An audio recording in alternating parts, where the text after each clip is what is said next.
Immanuel, in your critique of pure reason, you state, thoughts without content are empty, intuitions without concepts are blind. Yet in my view, concepts, like your categorical imperative, often neglect the variegated reality of life. How can such universal laws account for the intricacies and evolving nature of human action? Friedrich, indeed in the critique of pure reason, I contend that knowledge arises from the synthesis of intuitions and concepts. Although all our knowledge begins with experience, it does not follow that it all arises out of experience. B1.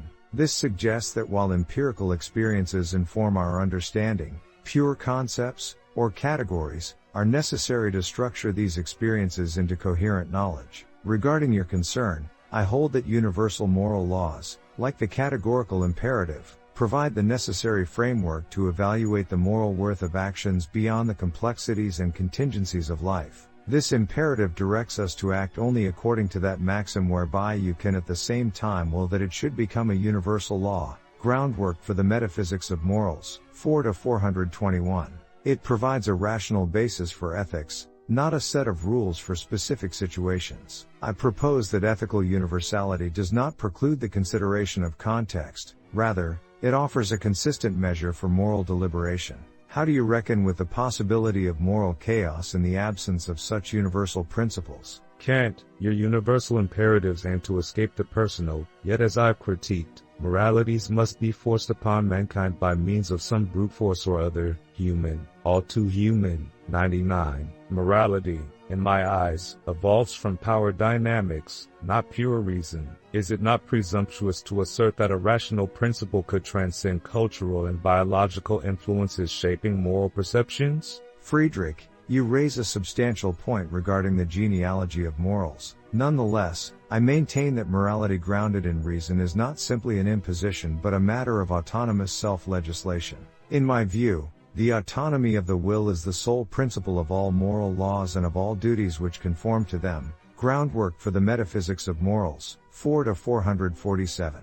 While I acknowledge that morality has been historically shaped by various forces, I argue that true morality is discovered through the use of pure practical reason, independent of empirical influences, as reason alone determines the will. This assures that moral laws have a universal claim. Furthermore, I argue that freedom is that which enables a will to be a law to itself independently of any property of the objects of volition. Groundwork for the Metaphysics of Morals, 4-447.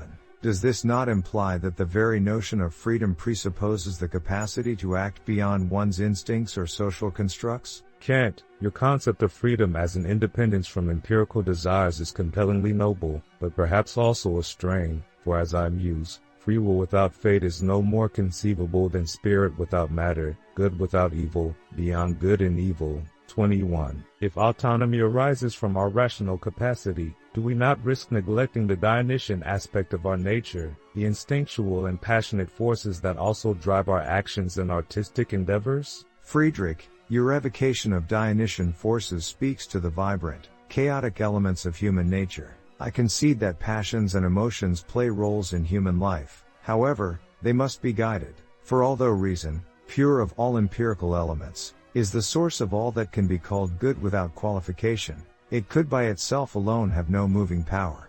Critique of Practical Reason, 5-117. Thus, I do not dismiss the passions, but rather advocate for their harmonization with reason. This allows for the sublime, where one can experience the boundlessness of passion while being morally guided by reason, as the moral law is a law of the autonomy of the will as such, and, just for this reason, it must be reckoned a priori among laws of freedom. Critique of Practical Reason, 533. The notion of autonomy I propose does not negate our natural inclinations. On the contrary, it requires the capacity to act in accordance with a law one gives oneself, thus aligning freedom with duty and rational will. Do you not see value, Friedrich, in the aspiration to harmonize our higher rational faculties with the vivacious energies that animate human action? Kant, it is true that I too seek a synthesis, but of a different sort. I tell you, one must still have chaos in oneself to give birth to a dancing star. Thus spoke Zarathustra. Prologue. 5. Your rational autonomy seems to me to suppress the profound irrationality within us. How can one legislate a law unto oneself that is truly self-created and not a shadow of social, historical, or instinctual pressures? Your harmonization, does it not risk becoming an internalized form of tyranny, one which negates the authenticity of our individual creative powers? Friedrich, the chaos you speak of is certainly a fundamental aspect of the human condition.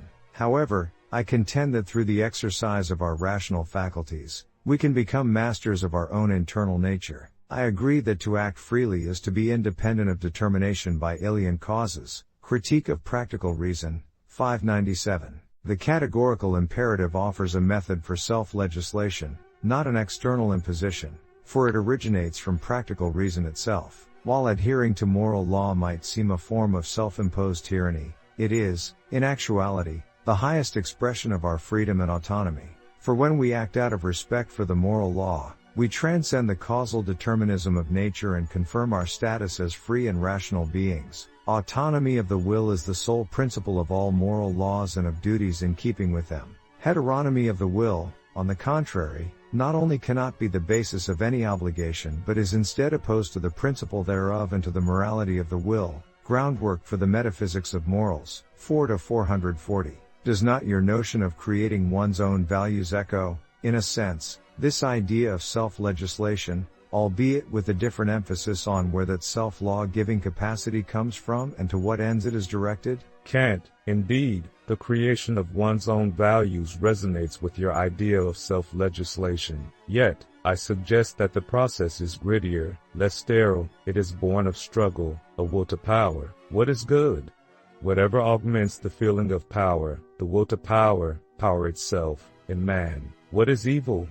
Whatever springs from weakness, the Antichrist, too. This innate drive for power, and thus for overcoming oneself, is the crucible in which values are forged. Can a rational, universal maxim capture the dynamic, fluid nature of power as it manifests uniquely in each individual? How does the categorical imperative contend with the will to power which is the essence of life? Friedrich, your notion of the will to power as the essence of life indeed presents a stark contrast to my categorical imperative. You characterize life as an expression of power and assert that values are not universal but rather manifestations of an individual's instinctual striving for domination and enhancement of their own power. Yet, I maintain that the categorical imperative's call for universalizability transcends the fluctuating tides of power. Act in such a way that you treat humanity, always as an end and never as a means to an end. Groundwork for the Metaphysics of Morals, 4-429. In this, I do not diminish the individual's struggle or power but redirect it towards self-imposed moral law, autonomy as opposed to heteronomy, which could be seen as arising from the will to power. Your emphasis on power does shed light on the complexity of human motivations, but in my framework, morality is a realm distinct from the empirical world of power relations. The categorical imperative is a rational principle that serves as a guide to moral behavior, irrespective of personal ambitions or power structures. It aims not to suppress but to elevate human action to a realm where rational beings act out of respect for the moral law they have autonomously legislated for themselves. How do you envision the morality of the future, Friedrich, if not as grounded in a universal law but guided by the will to power? Does not the absence of a universal imperative risk justifying acts that infringe upon the dignity and autonomy of others in the name of power? Kant, you definitely highlight the potential peril in the will to power if left unchecked. However, in envisioning a new morality, I seek not unfettered barbarism but the cultivation of the Übermensch, who creates values within the context of life's inherent meaninglessness. Man is something that shall be overcome. Man is a rope, tied between beast and Übermensch, a rope over an abyss. Thus spoke Zarathustra, Prologue 4. The Übermensch transcends the common herd mentality and its weak morality, predicated on reactive forces, to affirm life and embrace its challenges. This future morality eschews both the universality of a categorical imperative and the tyranny of the banal. By embracing the chaotic dance of fate and will, each individual becomes a sovereign entity, legislating values not from universal reason but from personal strength and affirmation.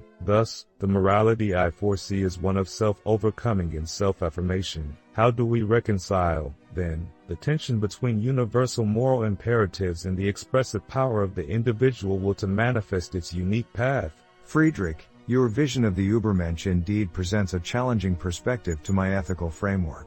The self-overcoming you described does resonate with a certain aspect of moral development in my philosophy, the cultivation of virtue and the strengthening of one's will to adhere to moral law. Nonetheless, elevating the individual will to such a degree that it becomes the sole arbiter of value brings with it significant concerns. I argue that pure practical reason itself, independent of empirical desires and contingent circumstances, has the capacity to determine the will. Through this pure practical reason, every rational being participates in the legislation of universal moral law. A rational being must always regard himself as giving laws either as a member or as the head of a kingdom of ends, which is possible by the freedom of will, groundwork for the metaphysics of morals. 4-438. The tension you speak of may indeed seem irreconcilable. However, could it not be that what you call the process of self-overcoming is, in fact, the individual's struggle to act not merely according to personal predilections and the will to power, but rather in accordance with the internalized principle of respecting the dignity and autonomy of oneself and others as ends in themselves? Thus, rather than viewing the categorical imperative as limiting, we might consider it as the highest expression of an individual's moral agency, a voluntary adherence to a principle that affirms the worth of each rational being. Does this not also align with your desire for individuals to affirm life and remain true to their authentic selves, while still honoring the intrinsic value of others in their pursuit of self-overcoming?